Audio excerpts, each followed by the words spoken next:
In order to get a complete understanding of how a grid down event would impact society as a whole, we must be able to identify how every area of critical infrastructure is going to be impacted.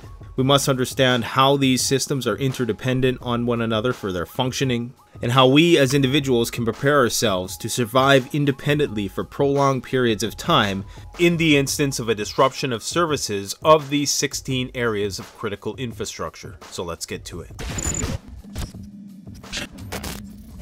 This video is in part sponsored by the Energy Kodiak Power Generator Company. The Kodiak Power Generator is the world's most advanced portable lithium-ion power supply. With over 1 kilowatts of power in a 20-pound package and a peak output of 3,000 watts with 1,500 watts continuous, it can be charged in only 3 hours with a 600-watt input via solar power. And with nearly 2,000 recharge cycles, it's sure to be with you through the worst of a long-term grid down scenario. Use coupon code Canadian Prepper for 20% off this amazing power generator. Now let's get to the video. Although this video is the beginning of a standalone series, it's in many ways a continuation of a video I did on electromagnetic pulse a couple months ago. You can go check that out through the link in the description. That's going to provide you with a lot of information that'll better contextualize a lot of the things I talk about in this video. This video is going to be a 3-part series that details how the 16 areas of critical infrastructure as identified by the Department of Homeland Security would be potentially negatively impacted in the case of a prolonged, large-scale disaster scenario. Among these disasters, things such as cybersecurity attacks, which could cripple the power grid, a high-altitude electromagnetic pulse event, global nuclear conflict, a solar flare causing EMP, a global pandemic with a very high lethality, a catastrophic financial collapse, meteorological events such as earthquakes, tsunamis, and volcanoes, terrorist attacks. There are many single or multiple events which can accumulate into a detrimental cascading effect which would take down the entire power grid. The purpose of the Department of Homeland Security and other similar institutions within other countries is an attempt to secure and make more resilient the assets, networks, and systems that are vital for public security and the general functioning of society. Governments are some of the biggest preppers on the planet, usually in the form of military spending. And while some people have criticized the government's ineptitude with regards to preparedness for things like electromagnetic pulse events, initiatives like this one proposed by the Department of Homeland Security are proof that they understand the seriousness of the situation, and they understand how delicate the threads that sew our society together actually are. Coordinating the various levels of government, be they municipal, county-based, statewide, or national, is a priority of the federal government, and it should be one for you too. No other network of people are bigger preppers than government, who have the biggest, most elaborate doomsday bunkers you can imagine. Of course, we do not know where they are because they are top secret. Nobody rivals the firepower, the food reserves, the oil reserves, and the many redundant systems and escape and evasion strategies that characterize government emergency preparedness. It is quite baffling then why the average person takes no issue and needs no justification for government prepping for these intensive prepping measures for very long-term disaster scenarios, while at the same time stigmatizing people who seek to be self-reliant and are taking this level of emergency preparedness planning for their own families. You and your community can structure your emergency preparedness plan in such a way that complements the services reflected by these 16 critical areas. Each one of these critical sectors performs a function which is vital to your existence. Your preparedness plan should essentially be a scaled-down version of the Department of Homeland Security's Critical Infrastructure Initiative. It's important that you have an awareness and familiarity of what to expect when each of these sectors goes down, and how you are going to compensate for potential losses with your own self-reliant systems. Of these 16 sectors, the ones we're going to be focusing on within this video are going to be the energy sector, the transportation sector, the nuclear power sector, and the water and wastewater treatment sector. Now, while the prioritization of all of these sectors may vary from country to country, it's safe to say that the world over, these 16 areas are generally going to be what are at the forefront of protection for most countries around the world. It's important to understand also that all of these systems are very interdependent, meaning that one cannot function without the other. If there is even one of these sectors which is compromised, all of the other sectors are going to be impacted. For example, arguably, the energy sector is the most important sector of all. Without that, most other sectors are going to be impacted. Whereas the government facilities sector, even though it is important to the vital functioning of society, the impacts of that, at least in the short term, aren't going to be as bad than a disruption of service from the energy sector. Now, what is the energy sector? Energy is the backbone of civilization. Energy of the sun has been harnessed by man in order to fuel the technology that we see around us. This is energy that we consume. It transports us places. It lights the walkways at night. Through a multifaceted network of ways of harnessing this energy, be it by hydroelectric, solar power, nuclear power, gas power, we are able to fuel the heat engine of modern civilization. As our energy consumption has increased, so have people moved to urban environments. In fact, larger and larger conglomerations of people within these urban environments is only an option because of the fact that we can produce so much energy and transport it over such large distances with the power grid. Without electricity, these cities will become mortified, lifeless dead zones of concrete and steel. It is only through the fire that traverses the electrical grid that life can be brought into the city. And like the fires that were lit by primitive man to provide comfort and security throughout the night, the city will soon become a place which is insecure, unlivable, overcrowded, with millions of people desperate for the resources that they need to sustain themselves. No energy means that no sirens are going to be coming to the rescue when the consequences of the lack of rule of law inevitably present themselves to you. No energy means no internet, no stove, no microwave, no cell phone, no computer, no appliance of any sort, no light, no heat in your home, no elevators, no TV, no radio, at least not the ones that are battery powered, no fridge, no cold food, no hot food, no street lights, and most importantly, for most people, no 911 to call. There is going to be no more regulated temperature in high-rise buildings. High-rise apartments in the summertime would be nearly uninhabitable, especially in the case of accelerated global heating due to global dimming. See my video on that topic in the link through the description below. Energy is required to regulate these thermostats, to pump water all the way up into the top floors of these high-rise buildings. Many fire safety systems, security systems rely on electricity, hoses, pumps, kitchen appliances, traffic lights, cell towers, financial systems, banking systems, hospital equipment, incubators, subways. All of these will be impacted by disruption of services in the power grid. The average person in the USA uses around 300 million BTUs, that's British thermal units, per year of energy. That's roughly 1 million per day. The world average is about 71 million BTUs per year. So in the United States anyways, they've adapted a lifestyle which involves very high energy use.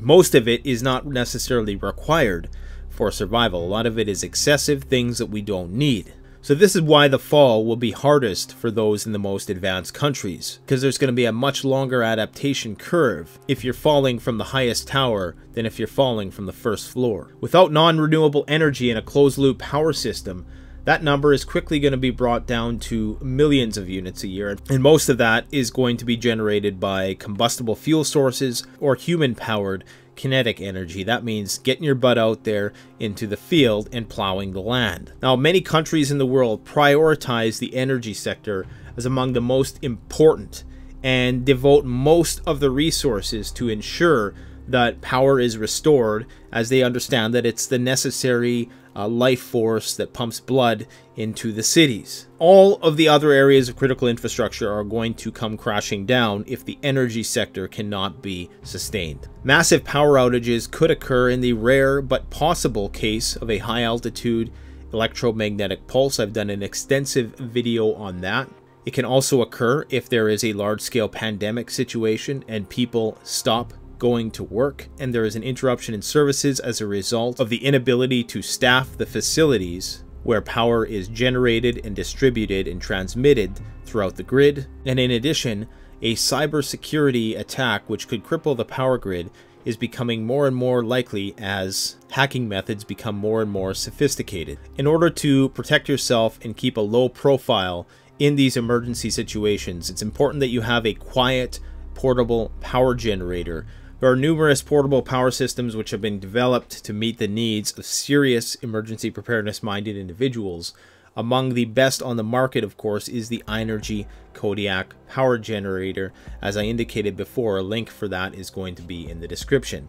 Gas power generators are going to be too loud, and you're all too quickly going to be able to run out of gasoline because you can only legally store so much of this stuff. At least with a lithium power generator that can be recharged up to 2,000 times like the Kodiak, you can recharge it via solar power, via kinetic energy generator, which I'm going to be demonstrating more of on this channel in the future, hydroelectric power, thermoelectric power. There are many different ways to recharge a battery, but there isn't going to be a magical way to manifest diesel or gasoline when the gas pumps run out.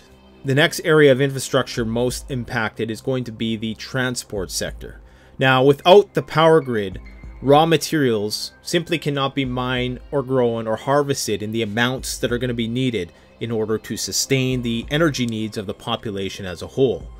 But as importantly is the fact that those raw materials actually can't be transported to the end user. One of the main resources that is grid dependent, and ironically one of the main resources that the grid relies on, is oil and gas. Without it, the trucks that are used to transport goods to people and the vehicles which are used to transport people to places simply cannot reach their destinations. Now, the US government has for a long time prepared for a shortage of fuel, and this is called the Strategic Oil Reserve, and it's estimated to hold up to about 720 million barrels of oil.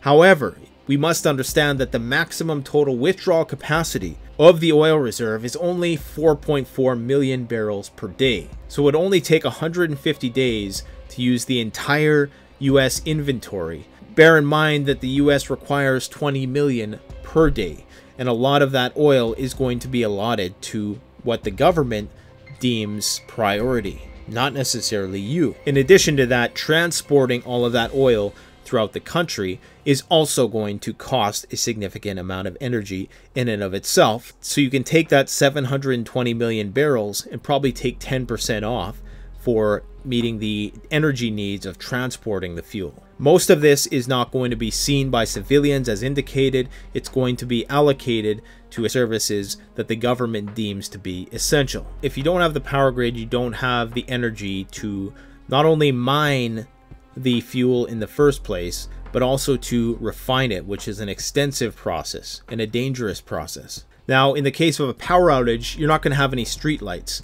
In some of these large cities, it's going to be complete and utter gridlock. Driving out of these cities in the case of a imminent disaster where there's a mass evacuation is pure fantasy. You are going to have to abandon your vehicle. If you are in New York City, the only way out is going to be by boat or somehow running across a bridge on your 2 feet. Maybe you might be able to get away with a bicycle. The problem with bugging out in this regard is that you can only carry so much, which means that you are going to be forced out into the rural areas, which you are not familiar with very limited supplies, and relying on the goodwill and charity of other people or government services, both of which are going to be likely in limited supply in a grid down scenario. It cannot be overstated that failure of the traffic signal system in a society which we depend on being told when to stop and when to go is going to result in irreconcilable gridlock and congestion. This is going to be magnified by the fact that in the case of an electromagnetic pulse, possibly 5 to 10% of vehicles are going to stop due to having their electric circuits fried, and they're not going to be able to start up again.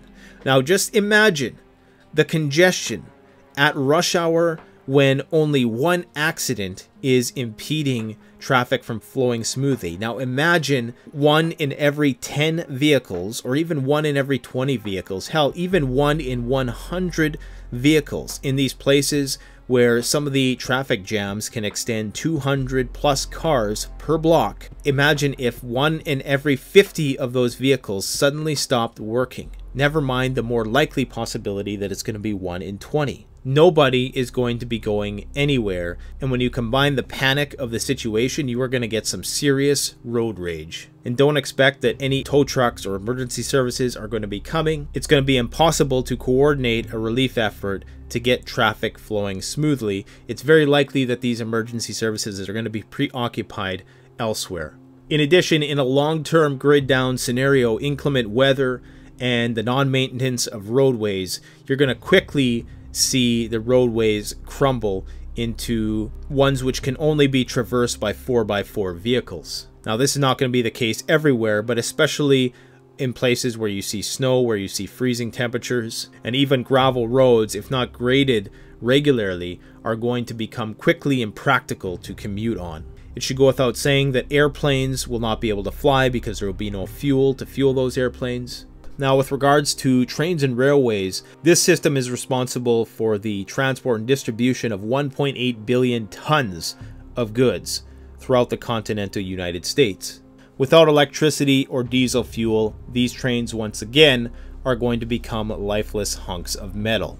Even if they could run, the railway control centers, signage controls are all going to be compromised in the case of an electromagnetic pulse scenario. In the past, these trains were fueled by coal, but none of these trains are capable of running on that fuel source today without significant retrofitting. To multiply the problem here is that we've designed our land usage around a model which has afforded us very generous amounts of transportability of goods and services. You cannot have such thing as the suburbs without plenty of gasoline to get people there after work. Thus, our system is designed very poorly and very inefficiently and not made to sustain a long-term grid down scenario. Now, in the inner city areas, mass transit has been used to transport people. It should go without saying that the buses ain't going to be going anywhere. In addition, many people have come to rely on what's called the just-in-time delivery system of food. This means that all the food that you see in the grocery store, although it may seem like an endless supply of food, actually, if not restocked every night, would be fully depleted within only 72 hours in most places.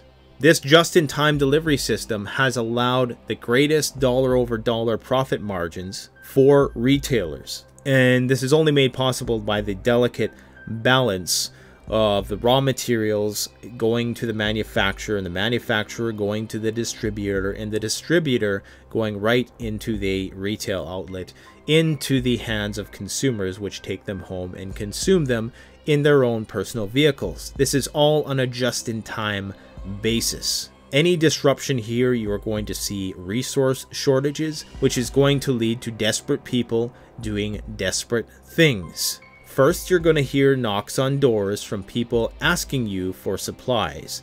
Then those knocks are going to be replaced by gunshots. Mark my words. The industrial machines that mine all the resources, the tractors which take all the crops off the land, are simply not going to be able to function. So nothing is going to be mined, nothing is going to be produced, nothing will be transported, and thus nothing can be consumed. One possible solution for personal transport are going to be vehicles which run on electricity or renewable form. The problem with many of these vehicles is that they do not perform as well as a combustion engine in places with extreme weather variations, whether hot or very cold. Because if your battery cannot hold the charge because it's too cold out, it's going to be essentially useless. That said, e-bikes may drastically minimize the amount of kinetic energy you have to expend in evacuating or just commuting in a post-grid down environment. The next sector of importance when it comes to sustaining civilization as we know it is probably the one which creates most fear among most people, and that is the nuclear power plants going offline. Nuclear power provides approximately 20% of the USA's electricity. These power plants are not isolated from the rest of the energy grid. Of course, how could they be? Because they provide energy to that grid. They are actually tied in to the power grid, but they're also dependent upon it. Now, how a nuclear reactor works is that there's this nuclear material, usually uranium, which is heated up, which is put in a chamber, which boils large amounts of water. That water turns a turbine, and that kinetic energy is then harnessed and distributed and used by the end user. Now, nuclear fuel doesn't cool down on its own. If this fuel cannot be continuously cooled, it's going to go into meltdown, and there's going to be a very, very serious disaster. Now, these nuclear reactors require safety mechanisms to cool the fuel in the reactor when it's not producing electricity.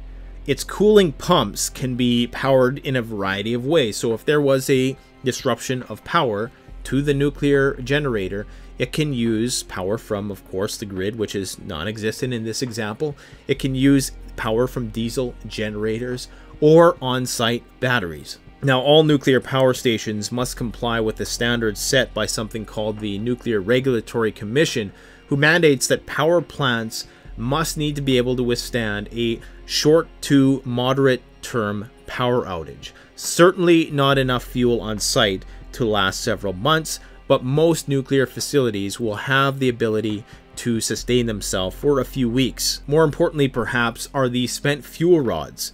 After nuclear power is depleted of most of its energy, it's put in a pool of water, because this pool of water is going to shield people and the planet from the radiation emitted by the fuel rods. Now, this process can take up to 10 to 20 years, and almost every nuclear reactor has an on-site spent fuel rod area where fuel is being cooled, and after 10-20 years it's going to be moved into toxic waste bins and probably buried, or in the future maybe even shot out into outer space, if some people have proposed.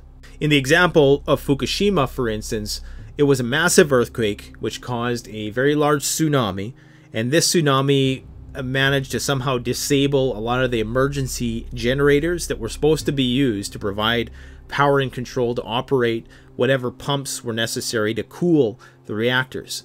So without those, that led to a meltdown, which most people are familiar with as one of the biggest, if not the biggest, nuclear disaster in human history. Now, as indicated before, every U.S. nuclear power facility has on site the presence of emergency diesel generators, and these are designed to start automatically in the case of a disruption of power to the nuclear power generator. Now, under most circumstances, these are very safe systems. It's only in the case of a prolonged disaster scenario and shortage of power that this is going to be a major factor. However, if there was a widespread electromagnetic pulse event caused either by man or by a solar flare, the grid may potentially be down for months, if not years, based on the simple fact that in order to repair all of the transformers impacted throughout the United States, of which there are several thousand, each of them taking several years to produce, you can expect to see very, very long-term power outages if the power ever comes back on in the same capacity ever again, which is very unlikely if the rule of law cannot be sustained. There's not going to be any way to obtain off-site power to restart these nuclear power plants unless the government starts shuttling in trucks full of diesel, which is obviously going to be the case while they're able to do that. But at some point, the idea would be that they're no longer able to do this. At that point, that's when these nuclear power facilities are going to become ticking time bombs. I'm going to provide a map in the description which shows all of the nuclear power plants in the United States. You can gauge how proximate you are to these power plants, and it's pretty clear to see that out west or in the Midwest are probably the furthest places from these. That doesn't mean they're immune from the effects of a nuclear meltdown, because of course radiation is going to be carried on the jet stream. This radiation is going to trickle into the waterways, and it could be carried potentially hundreds of miles from its place of origin on the winds and the water. The end result of this is going to be a highly toxic contamination of anything downwind of the nuclear power plant for many, many years after the event takes place. This is on top of all of the other disruption of services that you're going to be facing. The survivability within these regions is going to be almost zero. The fourth sector that's going to be impacted by a grid down scenario is going to be the water distribution system. This is also coordinated by the grid. In order for water to get through to your tap, it requires a pump and it requires various system of valves in order to get to you. Prior to modern infrastructure where you didn't have millions of people living in high rises in highly concentrated areas that you needed to transport water in from long distances, water distribution relied on gravity systems or water towers. They could provide what was called hydrostatic pressure, which was produced by elevation, to push water into domestic and industrial water distribution systems. However, they cannot supply the water long term because it requires an electric pump to get the water up there in the first place. Now, we may devise some other unconventional means of getting that water up there in a post-grid down scenario so that we can distribute water to small communities, but there's going to be nowhere near enough water or enough water towers to meet the needs of any major urban center you can think of. Without electric pumps, valves, and the various water filtration systems, the water, if it even gets to you, is probably not going to be safe to drink. In addition to that, treating wastewater also is going to require electrical machinery and software. One of the major causes of death after disaster situations is going to be the consumption of bad water. Without flushable toilets, because the sewer is inevitably going to get backed up, you're not going to be able to continuously use your toilet forever. Poor sanitation is going to be a factor, which is going to lead to waterborne pathogens. This is the case for the 1.3 billion people in the world who don't have access to clean drinking water as is. And a significant chunk of the American population who are built around these cities are coastal, and thus they're surrounded by seawater. So with no way to distill or desalinate this water, there's going to be a lot of very thirsty people walking around. And they're probably going to end up drinking things they shouldn't out of desperation, and they may get sick. The average person in the United States has had the luxury of relying on almost 100 gallons of water today. Although if we look at what we actually need, it's significantly less than that. But when it comes to washing clothes, hygiene, cooking, drinking, watering crops, flushing toilets, cleaning, bathing, all of these things require a significant amount of water, which you are simply not going to have at your disposal. You're going to be lucky to find enough clean water to drink, never mind all those other things. This once again is going to lead to poor hygiene, which is going to increase the likelihood of disease. In addition, because people won't have the grid and they likely won't have a fuel source, they're not going to be able to boil the water either. They're not going to be able to kill pathogens like E. coli and cholera, and are going to get sick and could potentially die. A simple prep that everybody who's emergency preparedness minded should have in their home in order to treat water is a simple thing called pool shock.